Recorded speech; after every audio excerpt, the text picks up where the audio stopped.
Bem-vindos ao canal Produz. Seguimos na missão de mostrar para vocês os desafios de ser agricultor no Brasil e como fazer da safrinha uma alternativa que traz equilíbrio e fôlego às contas da propriedade. Hoje chegamos ao município de Ipameri, estado de Goiás, e vamos encontrar o produtor Iron Lima. Nascido em berço agrícola, enfrentou desde criança inúmeros obstáculos para se consagrar agricultor. Contando com a fé, a força e a vontade de vencer, transformou o sonho em uma realidade. Alicerçado nos pontos importantes, Deus, razão e a matemática do saber plantar, esperar e colher. Me acompanhem porque teremos um super episódio. Fiquem comigo.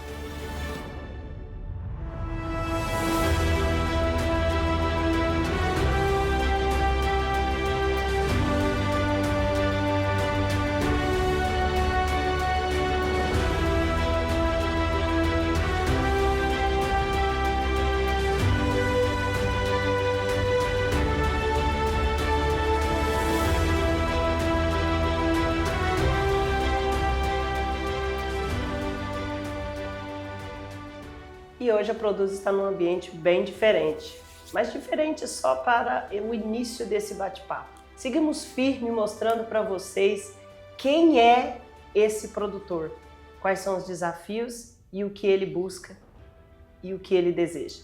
E para isso, hoje eu estou aqui com Iron Lima. Tudo bem, Iron? Tudo bem, Cláudio. Vamos conhecer um pouquinho do nosso agricultor de hoje?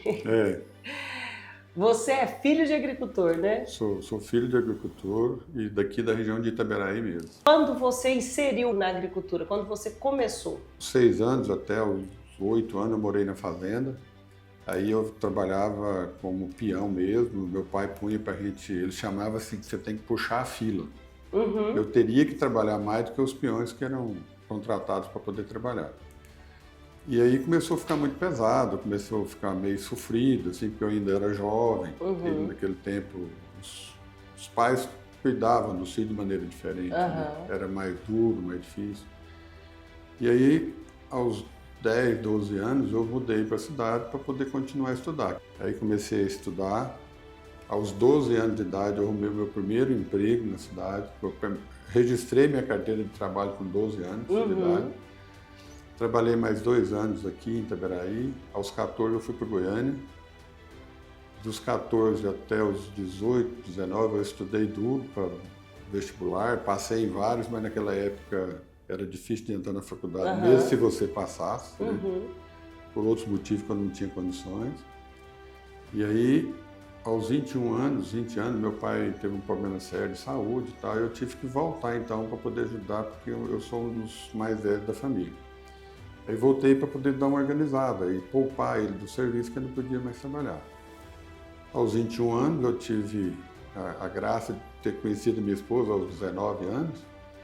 Aos 21 eu casei com ela, no final de 21. Aos 25 eu já tinha 3 filhas, inclusive gêmeas, né? Depois que eu voltei, então, nesse período de Goiânia, eu trabalhei uns 2 anos para dar uma organizada, ajeitar meus irmãos, para tomar conta realmente da fazenda, aí comecei a trabalhar por conta própria. Não tinha condição, comecei a arrendar terras e fui arrendando e tal. E aí foi, honestamente, né, trabalhando com os negócios, cuidando de maneira bastante honesta, que isso meu pai sempre nos ensinou. E a gente foi crescendo, graças a Deus, foi aumentando. Hoje, eu planto em Itaberaí, na região de Itaberaí aqui, eu planto uns 2.000 hectares. E na região do Vale do Araguaia, mais uns 9, 10 mil hectares. Tem uma parte que eu tenho parceria com meu irmão. E aí, nessa parte, a gente finaliza aí com entre eu e ele, uns 22 mil hectares. Muita coisa. Que é uma fatia importante da agricultura. E dessa parte da agricultura, assim, só finalizando, eu planto safrinha garantida em Itaberaí, eu planto uns 2.000 hectares. E esse ano, aliás, já tem 2 anos que a gente vem tentando fazer safrinha também no Vale do Araguaia. O ano atrasado choveu pouco, eu tentei e não deu certo, mas o produtor é sempre insistente, né? A fé dele nunca acaba. Aí esse ano passado, essa safra passada, nós experimentamos lá uns 2.000 hectares mais ou menos. e colhemos foi bem. Certo. Precisa de melhorar, né? Assim, a gente tem que ajustar algumas coisas nas tecnologias, nas coisas, para a gente poder ver se consegue ter sucesso e aí sim a gente ser mais uma vez pioneiro aí no estado de Goiás, incrementando, tentando aproveitar ao máximo a nossa terra e o que a Mãe Natureza nos dá. Mas esse ano em especial, Iron, nós fomos surpreendidos por uma seca que deu em plena colheita da soja, que é raro, né? Porque sempre é um período muito chuvoso. Na verdade, assim, esse ano a gente não pode reclamar dessa última safra. Em determinadas regiões, por exemplo, eu tenho na região de Montes Claros, por exemplo, lá realmente teve um veranico bem longo. Isso aí afetou muito a produtividade da soja lá na região. As demais regiões, para nós, foram tranquilas, assim, foram boas, inclusive, região de Nova Crixá, nós tivemos chuva no meio de maio, que não é normal isso nunca, né? E não podemos pegar isso como exemplo e pensar que esse ano vai ser igual. Sim. Então a gente tem que... Cada ano é um modelo. Cada ano é uma história, né? Então, sim, mas para esse ano passado, em termos de chuva, o que nos prejudicou um pouco foi só realmente a região de Montes Claros. Para cá, Nova Crixá, Itaberé, foi tudo tranquilo, produções normais, tudo certo.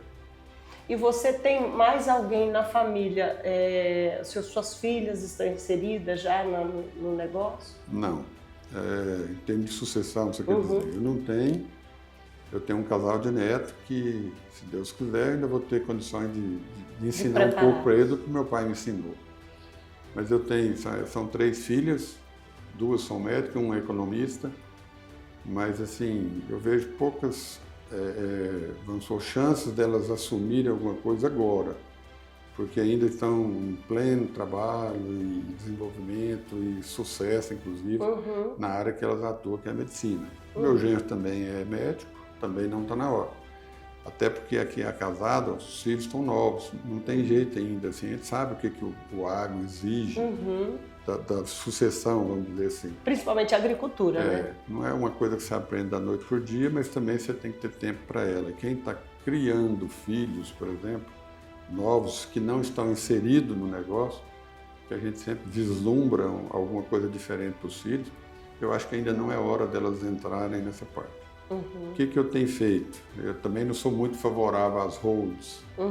Eu estou tentando constituir uma empresa ainda de gestão agrícola que ela vai administrar não só para eles, mas para mim também, que daqui a um pouco eu vou querer descansar. Mas eu quero acompanhar todo o trabalho. Então eu estou tentando a formar essa equipe, essa empresa, onde ela vai gerir todos os meus negócios. Estou fazendo alguns projetos mais perenes na fazenda, coisa para 20 anos de durabilidade aí, né, de aproveitamento.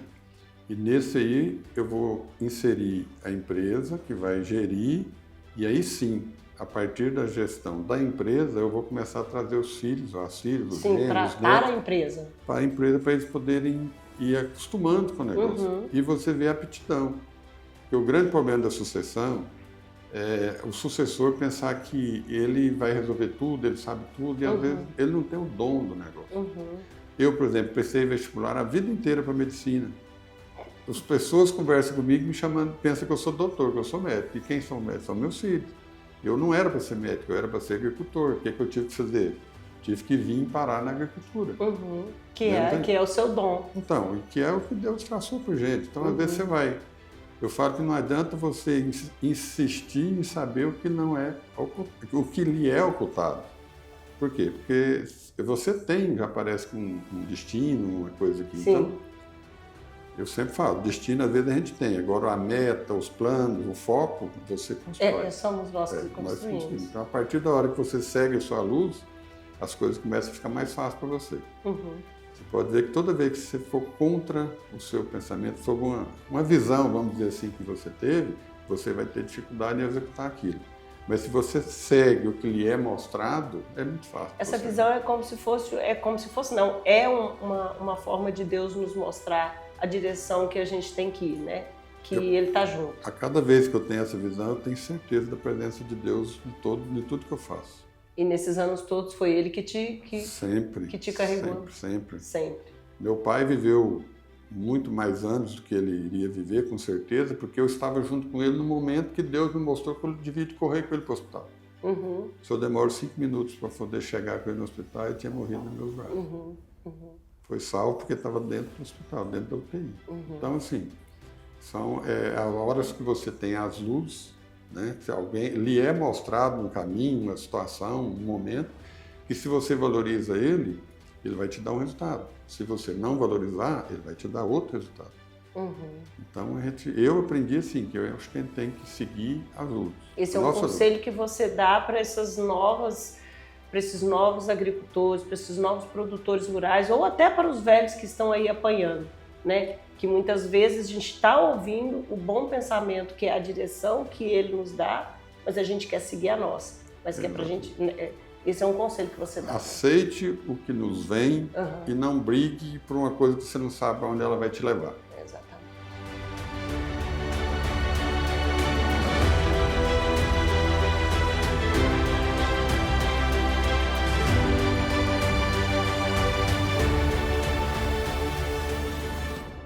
Você planta hoje a safra soja e milho. Eu planto soja, milho, sorgo, feijão. Estou plantando laranja. No período, a gente planta o ano inteiro, na verdade, porque tem área irrigada, tem área de sequeiro. Eu tenho área irrigada em várias regiões, por exemplo, que às vezes tem região que você não pode plantar, mesmo irrigado, você não pode plantar naquela época. Tal. Então, eu planto. Na verdade, assim, a gente hoje, por exemplo, eu estou colhendo e estou plantando. Então é sempre assim. Porque você tem irrigação, né? Tem irrigação. Isso. E aí você inventa, né? Começa lembrando agora, por exemplo, que para fazer irrigação é importante ter um planejamento também de área, econômico e de área, né? Não adianta eu querer fazer por fazer, né? Hoje, assim, aproveitando, né? Nós somos muito mal vistos hoje, né? Pela setores ou pessoas da sociedade que não conhecem a atividade. Então, a gente tem que aceitar isso, por quê? Porque não é todo mundo que é obrigado a entender. Mas eu acredito que a cada momento que a pessoa passa a entender um pouco mais, eles são capazes, né, de ver o que é que o agricultor está fazendo em prol do meio ambiente, de conservação, de coisas assim. Nós estamos desenvolvendo projetos que nem o governo tem pessoas, às vezes, capacitadas ao ponto de pontualmente resolver determinadas situações por não ter a convivência do local. Mas nós temos a consciência da necessidade de fazer aquilo. Então, hoje, por exemplo, na minha propriedade, eu aproveito, por exemplo, eu tenho uma represa muito grande na fazenda, que nas primeiras chuvas eu consigo já encher a represa novamente, porque no período seco ela baixa. Por quê? Porque eu tenho um sistema na fazenda que eu aproveito a água da chuva que cai na fazenda todinha. E começa a armazenar ela, então você não deixa nada embora. Isso custa dinheiro, isso custa cuidado, você tem que ter, assim, para não fazer erosão na fazenda, para você preservar, para você ter uma cabeceira de nascente mais protegida. Hoje eu falo para você que não sou eu só, tem muitos produtores conscientes, né? Porque a coisa mais fácil que você, dentro do empreendimento, a primeira coisa que você tem que fazer para você pensar no sucesso é como que você vai preservá-lo, pelo menos, ou então o que você pode fazer além da preservação. Então eu falo para você que hoje, assim, a maioria dos produtores estão muito conscientes, todas as fazendas que eu conheço, todos os produtores que a gente conhece, troca ideia, está todo mundo com um trabalho muito bonito de preservação na fazenda. Só que isso não é divulgado. Eles preferem taxar que a gente somos o quê? O destruidor da fauna, da flora. Estamos acabando com a água do mundo, com a água do Brasil. Você entende que isso é uma forma deles esconder que o agronegócio, a agropecuária brasileira, ela é o grande pilar da economia e com investimento, se o governo conseguir dar mais liberdade ao produtor, a tendência é que o país, num futuro, ele consegue eliminar a falta de emprego, fome, ele consegue fazer isso, né? Um país rico. Olha, eu acho que o governo, o dia que ele descobrir que o valor da agricultura no mundo, né, não vou falar só para o Brasil, acho que as coisas vão começar a mudar. Mas, infelizmente, nós ainda não temos. Assim. Hoje eu falaria para você que bom seria se o governo saísse do negócio. Porque o governo não nos oferece estrutura. Hoje você vê você deve saber, mas, por exemplo, a capacidade de armazenagem da safra brasileira é 200 e poucos milhões de toneladas. Nós vamos produzir 300 e tantas. Para onde que vai essas cento e tantas toneladas, cento e tantas mil toneladas de grão, de safra que a gente vai ter? Não tem lugar. Por quê? Porque não teve planejamento lá atrás. Hoje eu fiquei 4 anos tentando fazer um armazém, estou terminando agora, para poder me socorrer com a colheita do meu milho safrinha. Que se eu não tenho armazém, acabou de me ligar aqui o gerente. Se eu não tenho lugar para poder armazenar o meu milho, eu estaria hoje aqui, aproximadamente agora, uns 300 mil sacos de milho, sem lugar de colocar, teria que colocar na fazenda. Mas eu não tenho armazém, como é que eu vou deixar isso a céu aberto? Então hoje o armazém ele não é luxo na propriedade, ele é uma necessidade, uma estratégia. Extrema necessidade. Mas só que o governo, ele não oferece, às vezes, a condição, vamos supor, o acesso para esse tipo de coisa. Para esse crédito. Para esse crédito do armazém.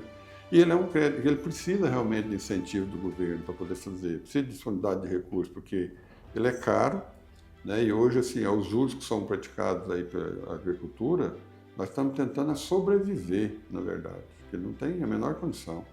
Então, como você vai construir um armazém, o complexo que eu estou fazendo ali, é coisa que eu estou investindo mais de 20 milhões de reais para poder armazenar 300 mil sacos.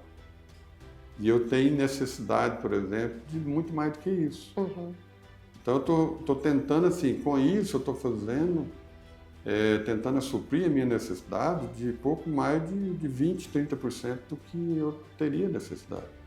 Então, esse restante, ele fica meio que solto. Eu tenho que estar buscando coisas, buscando opções menos caras, né? Porque aí começa, a partir da hora que você não tem estrutura, tudo começa a ficar mais caro. E aí a gente começa a sofrer. Eu tenho produto para vender, que se eu vender ele hoje do preço que dada a situação atual e dos discursos, das coisas que andam acontecendo, eu não tenho condição de vender a minha produção armazenada. Por quê? Porque não tem preço. Se eu vender, eu não dou conta de pagar as dívidas. Então veja bem a situação, tanto que é difícil, por exemplo, tem um discurso diferente, a soja baixa não sei quanto, o outro, acontece uma coisa nos Estados Unidos, a soja baixa, subir está muito difícil, está sempre só baixando, né? Só baixando. Então, assim, a luta do produtor, ela não é fácil. Principalmente do agricultor, né? O agricultor, ela não é porque fácil. Porque a pecuária ela ainda consegue segurar o animal e ele não perde no pé. Por exemplo, agora a colheita, você tem o grão, você tem que colher e ainda tem que ter um lugar de armazenar. Você citou uma coisa bem diferente aí. A pecuária, a moeda deles é a carne. Então, se ele vende barato, ele compra barato. A agricultura não é assim. Eu vendo barato hoje, a hora que eu vou para o mercado para comprar os meus insumos, os insumos estão altos. Já subiu. Porque depois que eu vendi, começa o quê? Os sonhos, para poder, vamos supor, ludibriar a gente, né? Você diz, não, esse ano foi ruim, mas o ano que vem vai ser bom porque a soja vai subir. Aí você começa.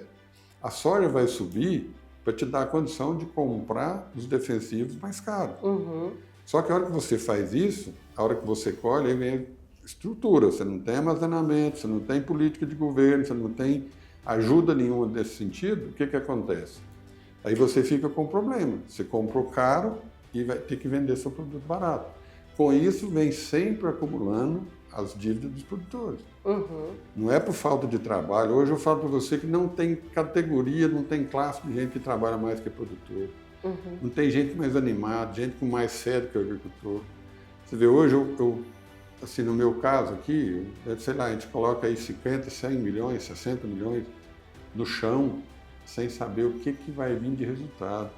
Ele é diferente de uma empresa que você calcula que vou comprar por tanto, ou vender por tanto, então vai me sobrar tanto. A agricultura não é assim. A natureza é até muito boa para a gente, mas ela não dá conta de resolver para a gente esses problemas que a gente cria. Porque é a parte nossa, nós é que cria para ela. Então, assim, é muito difícil hoje produzir no Brasil, está difícil. Se não tiver um olhar realmente diferente para tudo que está acontecendo no agro brasileiro, isso tem que partir do governo, vai ser, assim, isso seria pelo amor, né, vamos dizer assim, vai ser resolvido esse problema só com a dor, que é o quê? vai ter produtor que não vai ter condição de plantar, esse ano já vai Muitos, peneirar, vamos dizer muitos, assim, que não vai ter condições. Então isso vai projetar o que? Uma queda de safra, né, para o próximo ano. Ou está falando que vai aumentar a safra? Vai, se desse tudo certo, mas aí começa o se.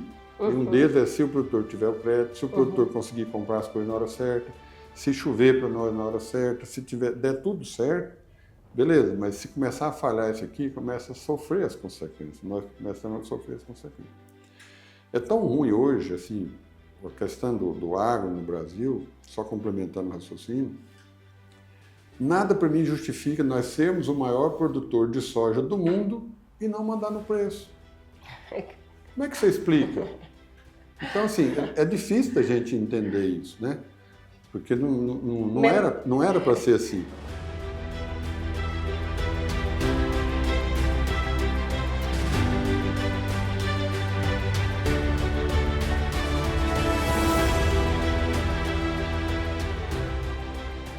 A indústria de máquina, ela depende do produtor. A indústria do tecido, ela depende do produtor. Para a pessoa comer, a mesa farta, ela precisa do produtor. Então, assim, o que é o problema do país é cultural, que o primário ele é desvalorizado e deveria de inverter a situação. Eu já fui multado com máquina no asfalto aqui, por quê? Porque estava transferindo de uma fazenda para outra. Já fui multado por causa disso. E já tive a oportunidade de andar nos Estados Unidos, os guardas parar a rodovia inteira para poder passar uma máquina agrícola. Para você ver a diferença de respeito com o negócio, como é que é. Então, assim, é muito cultural isso, né? E eu espero, assim, talvez eu não vou ver isso mais, mas eu precisava de começar a mudar essa cultura. Essa mentalidade. A gente pensar o seguinte, o que é bonito, o que é bom na casa não é o acabamento, é o alicerce. É de onde vem tudo. Então, assim, nós temos outra parceira... Isso é bíblico, né? E nós temos outra parceira que não larga nós de jeito nenhum, que igual mãe nunca abandona filho, né? A natureza também nunca nos abandona. Quando ela está sofrendo consequências por atitudes de pessoas que não pensam no que está fazendo, que é essa questão de todo esse desequilíbrio aí do mundo, que eles falam que é o agro que está acabando com tudo, mas ele não vê quanto de fumaça, de carbono, de coisa que o povo está jogando na atmosfera, que está fazendo mudar algumas coisas. Eles sim. E eles não são capazes de ver o tanto de verde que nós estamos compensando, que estamos deixando dentro das nossas propriedades, para poder ajudar a equilibrar esse sistema. Nós estamos pagando uma conta que não é nossa. Então, por que eles não atribuem? Por que não se cria um imposto? Por exemplo, a indústria, beleza, tem que produzir mesmo, que a gente precisa dela. Mas para cada centavo que você, ou para cada 1.000 que você joga lá, você tem que deixar pelo menos 10 centavos para o produtor, para o agricultor, para o proprietário do imóvel, que nós mantém 20%, tem regiões que é 40%. E paga sobre isso. Da nossa propriedade, e pagamos por tudo quanto tem imposto que eles inventam lá e não ganhamos nada por isso. Então por que não se cria? Quer ter indústria? Mas você vai ter que comprar tantos 1.000 de crédito ali, de carbono da empresa tal, da fazenda tal, tanto facilitar o processo. Eu já estou em processo de desenvolvimento para poder tentar aproveitar crédito de carbono. Mas assim, eu acredito que vai demorar uns 10 anos ainda para poder conseguir ver resultado disso. Então as coisas não são do jeito que a gente precisa. Mas tem muita coisa para mexer, para poder fazer. O governo teria que olhar com os olhos diferentes para o agronegócio. Parar com esse negócio que o agro coloca alimento caro na mesa do eleitor dele. Não é verdade isso. O que faz as consequências disso são as consequências das atitudes que eles tomam. Só que eles não podem ser tão radicais igual eles são. Eles têm que entender. Não adianta eu querer que eu vou ser altamente produtivo se eu não me der comida. Então, tudo tem uma cadeia. Você precisa de participar de todos os elos. E o governo, infelizmente, ele não está voltado para isso. Agora, pergunta se nós temos solução. Nós temos também para ajudar o governo. Se ele quiser sentar na mesa conosco e falar, não, o que é que você precisa, o que nós temos que fazer? Pessoal, nós vamos fazer isso para te ajudar aqui, nós vamos fazer isso para te ajudar aqui e aqui também. Mas para isso você tem que fazer aqui para nós poder mandar para lá. Se ele fizesse isso, o benefício dele seria... E o que falta? Um porta-voz que esteja aí verdadeiramente... bancada ruralista, as pessoas que nós elegem, que colocam lá dentro para poder ser defensor dessas ideias, mas eles nunca sentam nem com os produtores. Eles às vezes se decidem só na época eleitoral. Baseado no empreendimento que eles têm, porque praticamente todo deputado tem uma fazenda, tem coisa, a deles dá lucro, a deles dá lucro por quê? Porque as coisas lá são diferentes, que é pra gente. Mas só que na hora das decisões, eles aplicam o que acontece com eles. Por que eles não vêm para o campo aqui sentir a dor nossa, assim, o que é? O que passa?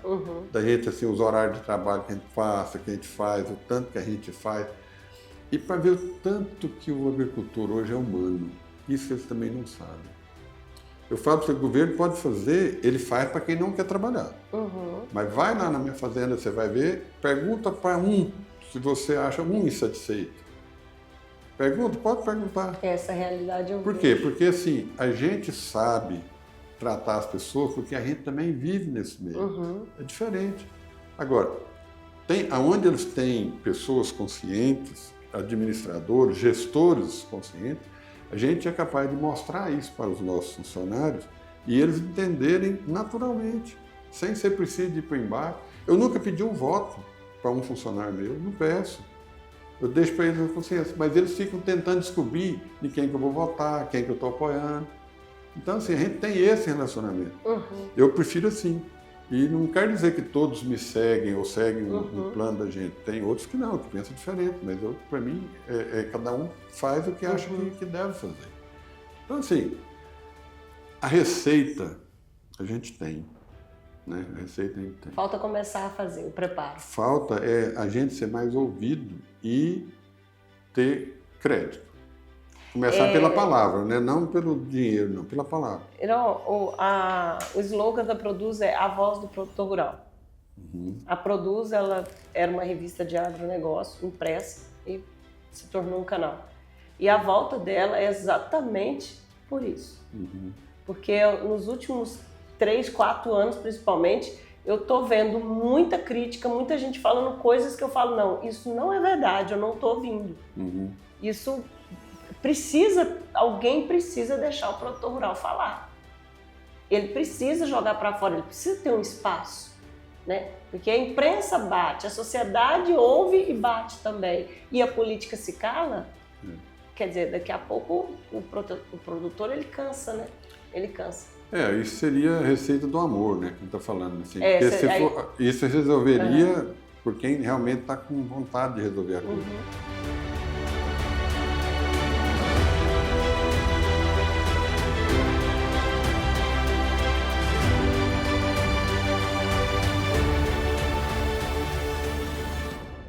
Vamos conhecer as suas propriedades que está aqui no município de Itaberaí e ver um pouco do que você está fazendo para tentar segurar esse alicerce, né?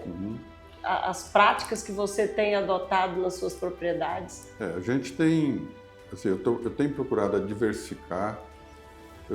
Quando eu falei lá do meio ambiente sustentável, por exemplo, a gente está tentando o quê? Hoje a gente aprende, né, com o tempo e com a necessidade. Eu tenho uma área, por exemplo, na fazenda que nós vamos passar nela ali, que nos idos passados de acho que uns 10 anos atrás, quase que você via o fundo da represa, vamos dizer assim. Hoje nós vamos passar num momento mais crítico, você vai ver que ela está quase transbordando. E eu tenho lá 8 projetos dentro dela, que dependem da água dela, tudo, e está sendo tão bem gerido que chega assim, dá gosto da gente poder falar isso. Sabe? Assim, isso é fruto de gestão, é fruto de conservação, de consciência e tudo, que as pessoas, poucos têm a oportunidade de ver, de saber o que a gente está fazendo. Então, assim, eu, em termos assim, de tentar melhorar, em 2011 eu estive na Califórnia rodando e tentando melhorar as coisas, era um momento que precisava. Descobri lá uma técnica que é do gotejo subterrâneo. Aí eu trouxe para cá. Eu sou o pioneiro do gotejo subterrâneo no Brasil, foi eu que trouxe o primeiro projeto. E assim, de insistência mesmo, porque até o pessoal que veio me ajudar a instalar, que eu trouxe um pessoal da Croácia, que veio me ajudar, eles falaram, desiste, isso aqui não vai funcionar aqui. E hoje eu tenho 3 projetos fazendo. Já aproveitei eles para tomate. Os mesmos que pediram para você desistir. Hoje, assim, eu tenho 3 projetos em plena ação. Hoje eu já usei eles para tomate, já usei para milho, para soja e agora estou colocando laranja. Estou partindo para cultura mais perene, justamente por quê? Porque o grão, até que se crie uma política diferente para nos ajudar com a nossa produção, a gente tem que buscar outras opções. Com então, certeza. eu estou tentando diversificar um pouco. Porque na agricultura, todo dia eu penso nisso, todo dia.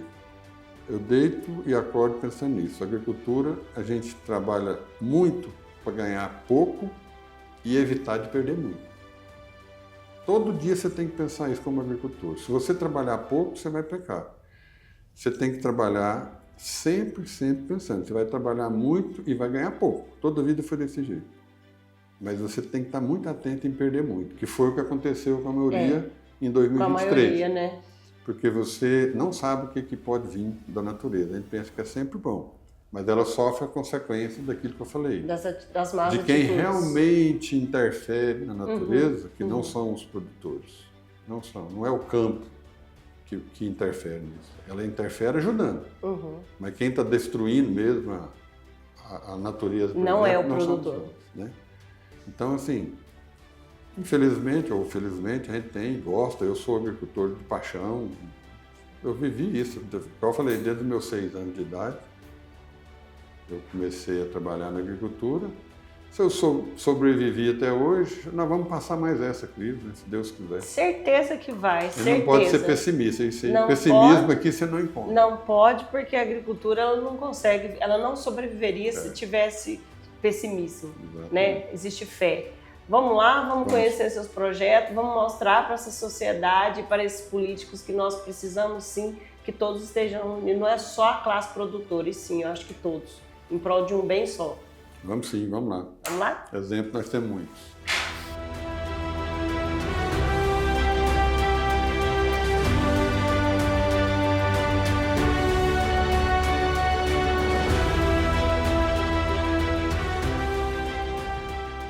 Iron, que maravilha de propriedade. Representa bem o seu estilo, que é muito organizado, né, em tudo. Além de ser uma propriedade que a gente tenta fazer jus ao nome dela, que é uma produtiva, né? É onde a gente experimenta de tudo, porque é o melhor local que eu tenho, em termos de solo, altitude, de água, disponibilidade. Aqui a gente faz todos os testes possíveis para a gente poder tentar ampliar o nosso projeto. Então, conforme eu te falei, assim, aqui você faz safra normal de verão, depois eu faço safrinha. As áreas irrigadas que tem condições, a gente ainda planta uma terceira safra. Geralmente a gente tenta fazer 5 safras em 2 anos, né, para poder aproveitar melhor a logística e todo o equipamento que a gente tem, né? Então, assim, e como a parte de grãos, está muito difícil produzir grão no Brasil hoje, em função de tudo que eu já te falei, de armazenamento, de preço, de política, de governo e tal, a gente está tentando sobreviver. E aqui nós estamos já tentando desenvolver um novo projeto, que é a Laranja, que é um projeto de cultura perene, para a gente poder ver se também diversifica mais um pouco, no sentido de tentar que, às vezes, uma cultura auxilia na dificuldade financeira, vamos supor, de outra. E com isso a gente vai se despertando para um novo modelo de gestão, de implementação de projetos novos, né? Igual, que não sei se dá para você ver ali, mas aqui, essa é uma área aqui, ó, é uma área que eu tenho goteiro subterrâneo, que em 2011 eu tive na Califórnia e vi que era uma tecnologia que eu poderia trazer, totalmente diferente. Assim, eu fui o pioneiro disso no Brasil, depois já implantar para cana, para grãos e tal.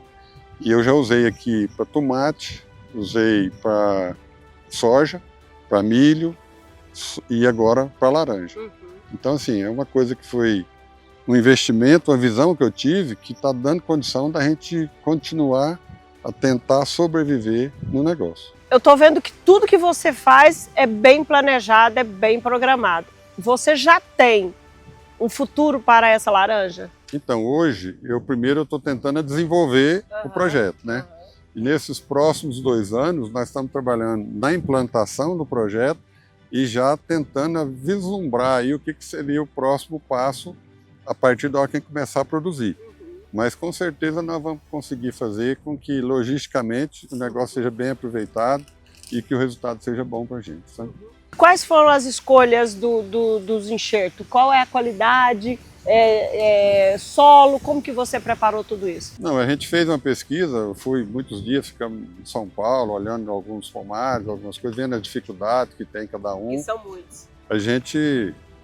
A experiência, né, eu costumo dizer que a experiência, se pudesse ser vendido, eu não queria comprar em quilo, eu queria comprar em arroba, né, porque é algo que você tem a oportunidade de executar uma experiência de alguém que já aprendeu e não precisar que você passe por aquele processo, eu acho que isso é uma evolução muito grande. Por isso a gente também não faz questão de passar toda a experiência que a gente tem com essas tecnologias novas que a gente tem na fazenda, que coisa que deu certo. Então, assim, a gente faz questão de passar para as pessoas, porque eu sei o tanto que é doído, o tanto que é difícil você ser pioneiro numa situação. Mas, assim, a gente está já estudando para frente. Se a gente não arrumar parceiro para poder industrializar a laranja aqui, a gente vai arrumar meios de fazer com que a nossa laranja atinja o objetivo final, que é a mesa do consumidor, de uma forma ou outra, ou in natura ou em suco natural. E o mais importante que eu vejo de tudo que a gente está falando é que você é um produtor de grãos e agora você está partindo para um outro projeto dinâmico, rápido. Você pensou rápido antes que as coisas possam ficar engessadas numa cultura só, né? Isso é um exemplo da fé e do esforço do produtor, né? Nós temos que tentar a nossa sobrevivência. Volto a falar lá atrás, que a gente tinha falado, que parece que não tem muita gente preocupada com isso. O pessoal pensa que é mil maravilha, que o agronegócio está na melhor fase, na melhor situação, e nós sabemos que não está. Então existe 2 agros, né, na verdade. Existe o agro vivido, que é por nós, e existe o agro que é visto, é de pouco conhecimento. As pessoas do meio urbano e alguns que definem determinadamente o que vai acontecer dentro do agro, a maioria deles não sabe o que é realmente a vivência, eles não têm a vivência dentro do agro. Então é isso que atrapalha muito a gente. A única coisa que o produtor não perde é a fé. E a esperança. A esperança. E essa nós não perdemos, nunca. Vão tentar, como diz o outro, vai nos sacrificar, vai pôr a gente em dificuldade, igual nós já estamos, mas nós vamos tentar sobreviver. Uma hora a luz vai vir para eles e eles vão entender que realmente tem que ser olhado de maneira diferente. Se a gente não pensar dessa forma, a gente não sobrevive. E você tem um escritório que trabalha aqui na parte técnica ou você tem uma pessoa que te apoia aqui? Aquilo que eu falei, se eu não tenho a experiência ou não tenho tempo para poder executar tudo que eu planejo, eu preciso de pessoas. E aí a gente tenta formar uma equipe onde a gente tenta manter junto com a gente pessoas que compram a nossa ideia. Então eu tenho uma parte que é toda, vamos dizer assim, a parte que executa todo o operacional de tudo que a gente planeja, né?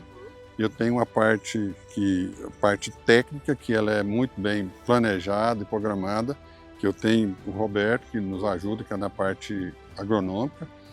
E temos também pessoas que acompanham toda a logística e, vamos dizer assim, a precisão da parte técnica planejada. Porque senão a gente, num momento, você vai estrangular o processo, o projeto. E isso não pode acontecer. O Roberto te ajuda nesse planejamento. Toda essa parte de planejamento, parte técnica, tudo nós discutimos, nós trocamos ideia. Ele é a pessoa que me ajuda muito.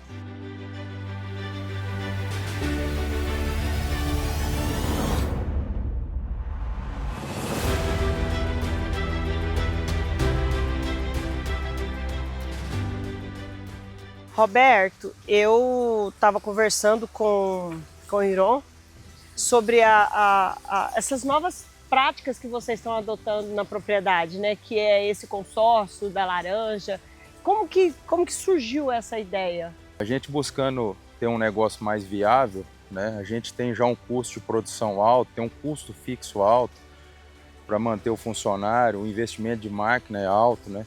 Então a gente vem buscando viabilidade para a gente ter receita o ano todo, né? E fazer justo toda essa estrutura. Então assim, a laranja foi um dos pontos que, apesar de ser uma cultura que vai começar a produzir daqui 2 anos e meio, mas vai encaixar assim nesse lado que às vezes está sem receita a fazenda. E aí a gente consegue às vezes escalonar a colheita de o pomar produzir o ano todo. E da mesma forma é o milho, né? A safrinha. A safrinha. Que hoje... Esse ano vocês só plantaram milho na safrinha? Aqui na região de Itaberaí, milho. Aí no Vale do Araguaia a gente entrou com sorgo. Cada propriedade você entra com um projeto? Com certeza. Por conta do clima, região, aí né? a gente solo. Avalia clima. Na verdade, assim, tudo muito bem planejado, né? Um exemplo como o Vale do Araguaia. O que impacta lá, tudo que você vai fazer lá é frete, né? Logística, frete, mão de obra. Então, assim, o sorgo, não, a gente consegue escoar esse sorgo lá na região, é um fator. Não, a gente tem que trazer o sorgo aqui para o grande centro, então já vai impactar no frete. Então, assim, nada de... A laranja também conta, né? Viabilidade da região, vai suportar essa laranja, a gente tem que mandar ela para São Paulo, vamos industrializar ela aqui. E qual foi essa variedade que vocês plantaram aqui? Então aqui é um milho da Syngenta, o 509, a Syngenta é uma das parceiras nossas, uma coisa que a gente prega, a gente é parceiro de vários fornecedores, né? O escritório é aberto, a gente recebe todo mundo, a gente é aberto para todas as tecnologias e a gente tem isso, um viés de estar testando e vendo realmente faz sentido, e a Syngenta é um dos parceiros. Esse é o 509.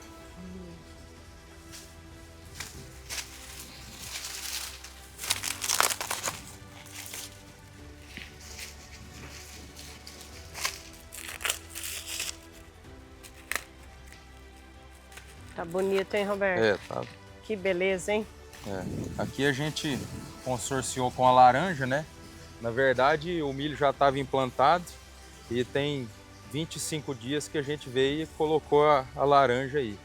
E nessa escalonamos, né? Uma rua, um vão vai milho e o outro não vai, para otimizar aqui todo o operacional da laranja. A gente não está deixando toda a área ociosa, né? Porque a laranja vai trazer renda de fato para nós daqui 2 anos e meio. Roberto, o custo foi bem elevado esse ano para a produção do milho, né? Da safrinha. Com certeza. Assim, a gente faz um planejamento e vai para o campo para executar. E assim, a gente já sai, né, para o plantio, o custo, na verdade, fixo você já tem, mas a gente não sabe da receita, né? Então, a gente plantou pensando que ia vender um milho de R$60, né? Então falando em... E hoje é 50.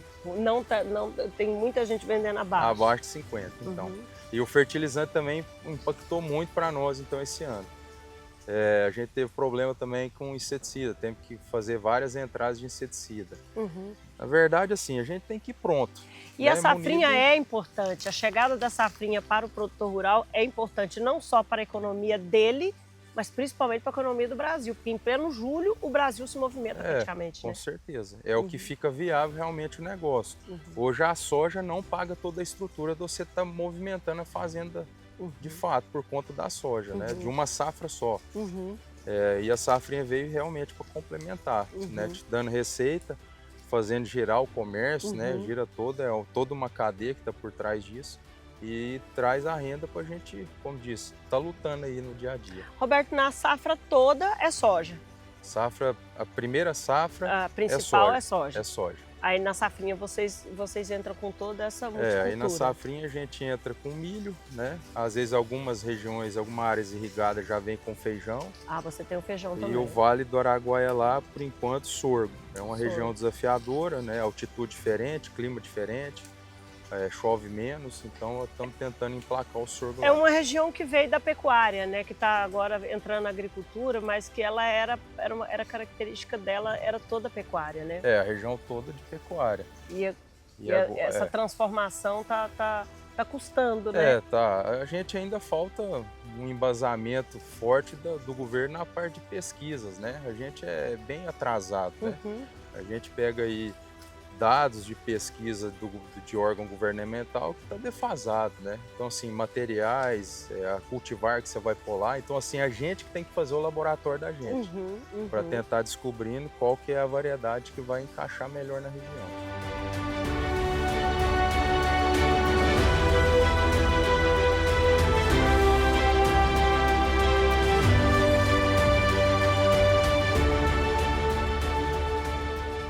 Nós temos uma opinião formada que na agricultura, né, o que está pronto, né, o fungicida melhor, o inseticida melhor, a cultivar que vai bem, a variedade, é uma coisa que na verdade está no acesso de muita gente. Mas assim, eu acho que a chave realmente do negócio, o maior desafio é antes do plantio, que é o planejamento, né? É você conseguir captar, às vezes, um juro melhor, né? Um mercado, você fazer uma venda antecipada, você comprar bem. Eu acho que o déficit grande do produtor está nisso aí. E o depois, você vai colher e aí? Você vai vender para quem? Aonde eu vou colocar isso? Quem vai me comprar? Tá me dando lucro isso? Então, assim, o meio, né? O meio ali a gente só perde para a gente mesmo. É lógico que Deus mandando, né, clima, bons tempos e chuva, e a gente com a capacidade, e o que tem na nossa mão, a gente consegue produzir. Agora, assim, vai ser rentável isso? Né? Esse é o maior desafio, eu acho que é isso. Então, na sua opinião, na sua opinião, o desafio é o mercado? É o mercado e o planejamento, né? E o planejamento. Quais foram esse enxerto que vocês usaram? Então, a gente, como é uma cultura, um modelo de uma cultura nova para nós, a gente andou estudando e essa laranja aqui, em cima, que é a pera, né? Que é uma cultivar que é a que domina os mercados aí, né? Mas ela tem um enxerto aqui, eu vou abrir aqui essa. Aqui é o seguinte, daqui para baixo, esse caule mais grosso, é uma cultivar que é o limão cravo, certo? Então ela vem enxerta no limão cravo. Por quê? O limão cravo, ele é vigoroso, né? Ele é rústico, ele vai sair rápido, vai produzir mais rápido. E mas proteger a planta. Proteger a planta. E aí essa muda aqui, ela veio e encostou, tem outro pé de limão aqui, que eles falam que subenxertou. É outro limão. É um enxerto em cima de outro enxerto. De outro enxerto, que é o citrandarim. Por quê?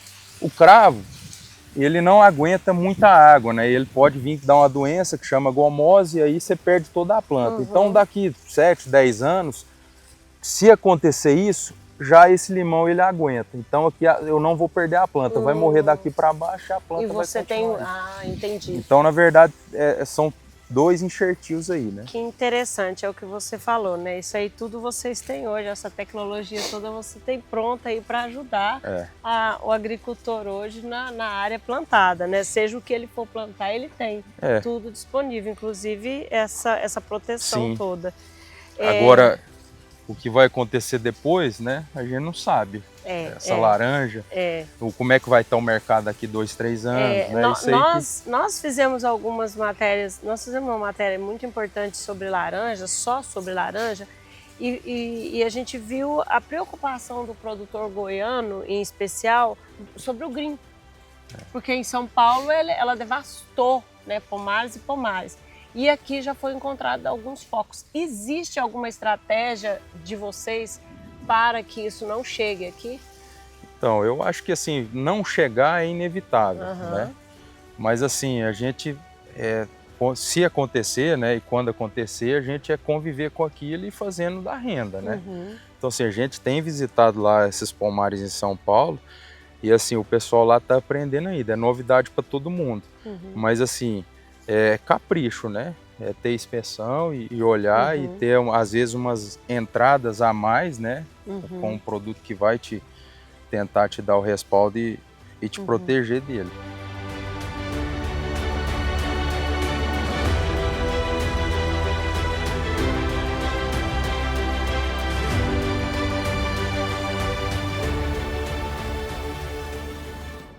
Irão, eu estava conversando com o Roberto, né?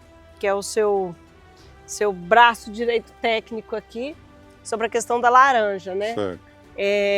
Só que alguns anos atrás, em 2000, meados de 2009, 2008, principalmente os produtores do estado de São Paulo sofreram muito com o esmagamento da indústria no produto, no preço do produto. Uhum.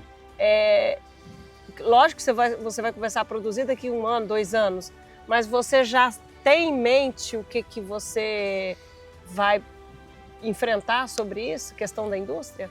Caso você queira... Igual eu falei no passado, daqui a 3 anos a gente vai estar começando com a produção plena da fazenda, ou começando a produzir. Uhum. Daqui até lá, eu estou muito preocupado com a implantação do projeto, mas com visão para o futuro, que sempre é o que a gente faz. Não está descartada a possibilidade da gente montar uma pequena indústria, de pequeno porte. No município tem mais plantio de laranja, às vezes, quem sabe, dentro do cooperativismo a gente consegue fazer.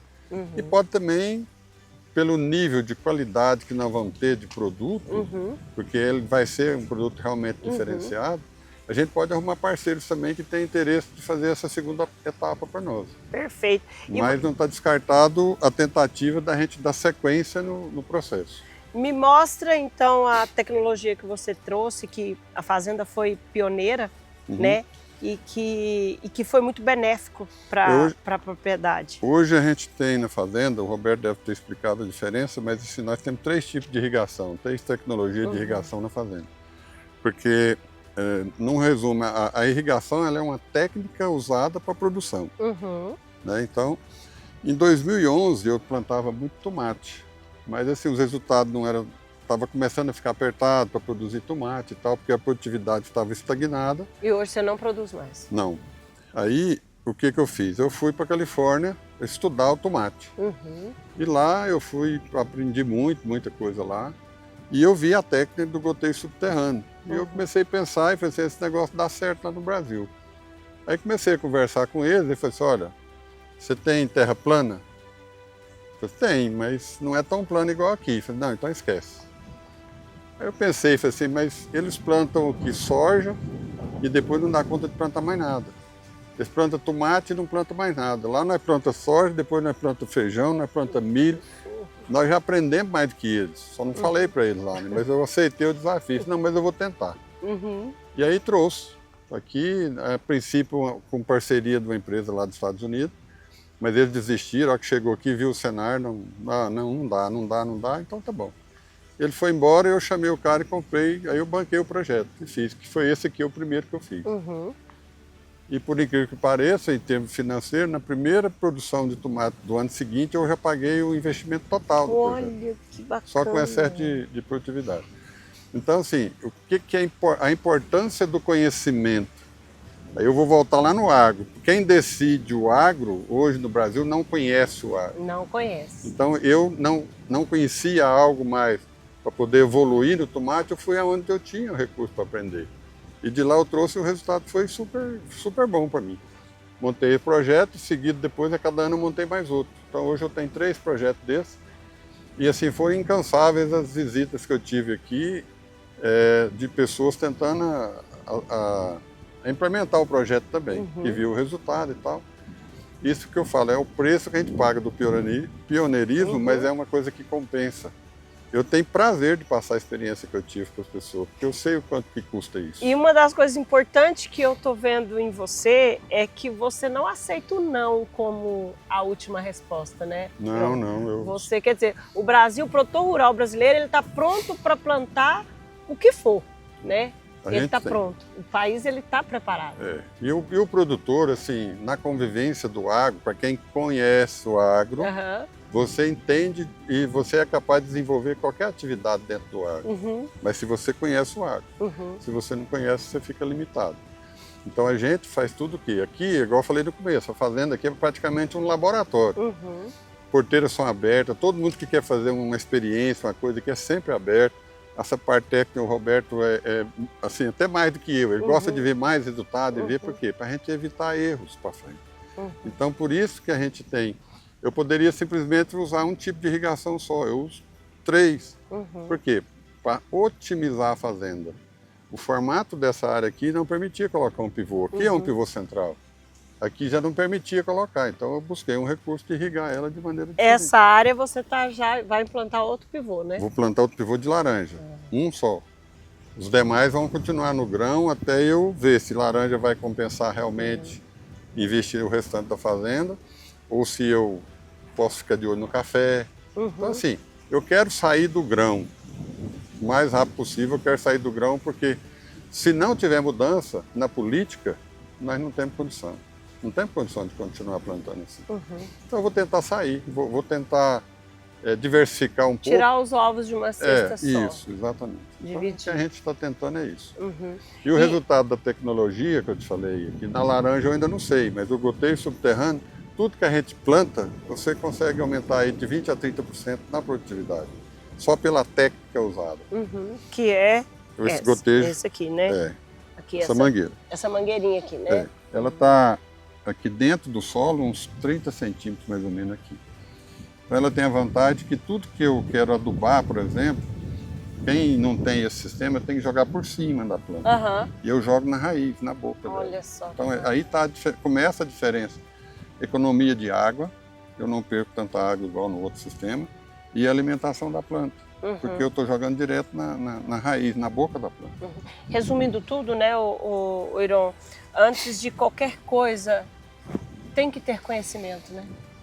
Conhecimento, planejamento, foco, decisão, atitude, tudo tem o seu momento.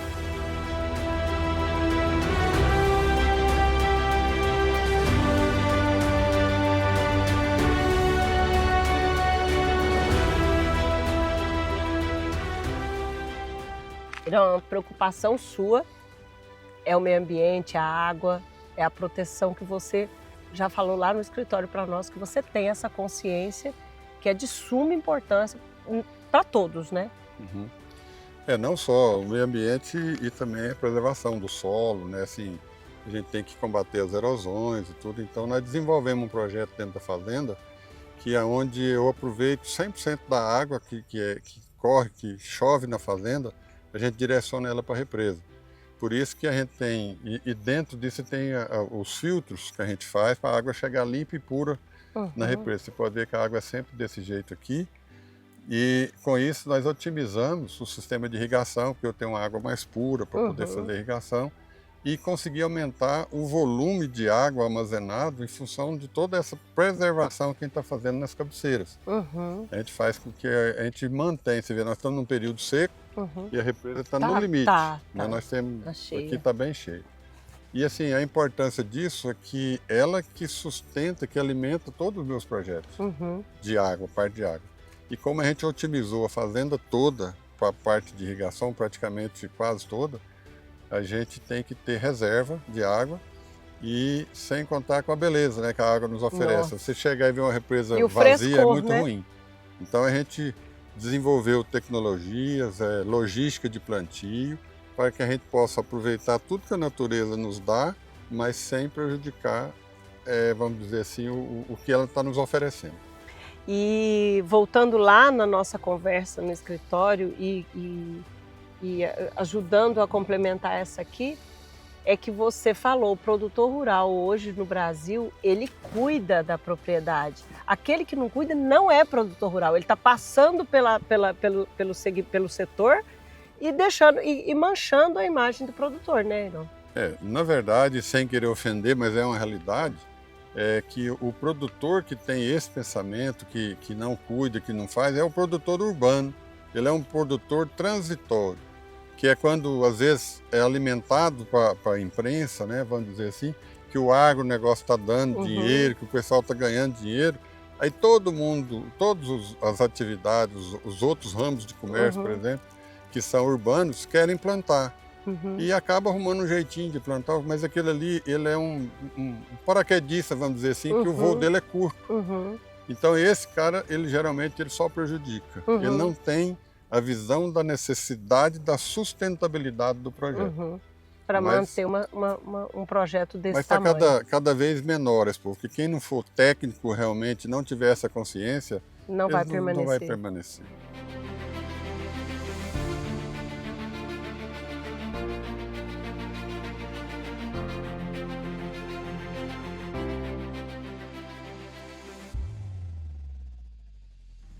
Iron, que propriedade organizada. Realmente você tem planejamento, tem organização. E agora nesse armazém aqui é sinônimo daquilo que nós conversamos no escritório, né? Na verdade, como você pode ver, ainda não terminamos a obra ainda, mas dado a necessidade, né, que a gente tem, que não tem outro local para você poder armazenar milho aqui se não for vendido. Então veio a necessidade da gente colher a lavoura, porque é passível de fogo, de uma série de outros problemas que a gente pode ter. Aí nós fizemos a opção então de usar o equipamento nas condições precárias, mas que está conseguindo a nos ajudar a receber esse início aí de milho de safrinha, que nós não vendemos, automaticamente não temos lugar de secar. Então nós temos que usar essa estrutura, onde está usando, está liberado, está funcionando 100%. E nós temos uma capacidade aqui para 350 mil sacos, mais ou menos. Dá para a gente ir atender a gente nesse início aí. E depois o restante, nós já estamos preparando também ali para poder fazer outro tipo de armazenagem e tal, que vai nos atender. Acredito que nós vamos passar essa safra sem problema. Iron, você falou aí fogo. O ano passado o agricultor enfrentou muito e não, ele só não enfrentou o fogo, como ele enfrentou também as acusações. Esse ano o produtor está preparado já fez acero, está preparado, né? As acusações para os produtores, elas são normais, né? Porque sempre é nós que colocamos fogo, é a gente que destrói e tal. Mas, na verdade, a gente está procurando, assim, não sei se você viu lá na colheita, tem pessoal que cuida da parte de incêndio, se tiver e tal. Então, a gente está tomando todos os cuidados possíveis na lavoura para ver se a gente colhe sem problema. Eu quero agradecer esse dia que você nos proporcionou tanto conhecimento, tanta informação, e eu sei que os nossos espectadores vão enriquecer com esse episódio. Se eles puderem aproveitar, aqueles que não conhecem, os produtores que querem também mudar alguma coisa dentro da propriedade, eles vão ter esse episódio como uma grande faculdade gratuita. Eu quero pedir para você uma mensagem para os nossos espectadores. Antes disso, eu quero agradecer também a presença de vocês. Eu acho que é muito importante a gente ter a oportunidade de transferir experiência, de repassar experiências, porque isso nos ajuda muito. Quem tem essa facilidade de entender que a experiência adquirida é um patrimônio que você tem, mas que tem valor só para você, se você não passar para outra pessoa. Então, assim, eu não perco a oportunidade. Estou totalmente aberto a quem quiser, qualquer informação, enfim, usando a nossa experiência adquirida, eu estou sempre à disposição e sempre vai ser um prazer. E a mensagem final, para quem vai nos ver e vai nos ouvir, eu queria só que pedir mais valorização para o produtor, sabe? E antes que nos valorize, que procure entender mais, procure conhecer mais o que é o agro, o que o produtor faz, o que o produtor está fazendo por esse Brasil, porque eu acredito que aí vai sobrar tempo para eles falarem de outras coisas, né? E deixar o agro um pouco de lado no sentido da conversa, mas no sentido da colaboração, da contribuição para o desenvolvimento, eu acho que aí eles devem falar à vontade, quem direito tiver.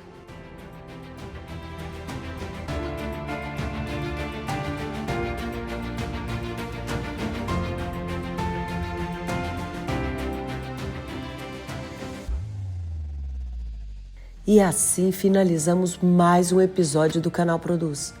Ouvimos atentamente cada palavra do nosso agricultor. Iron Lima pronunciou tantos ensinamentos, a persistência, tantos obstáculos, a pouca idade, o mercado, tantos desafios, assim marca a trajetória do produtor. Hoje ele comemora um longo percurso de vitória, mas lamenta que o nosso país não identifica o setor primário como mais importante não só para a economia mundial, mas também para a vida das pessoas.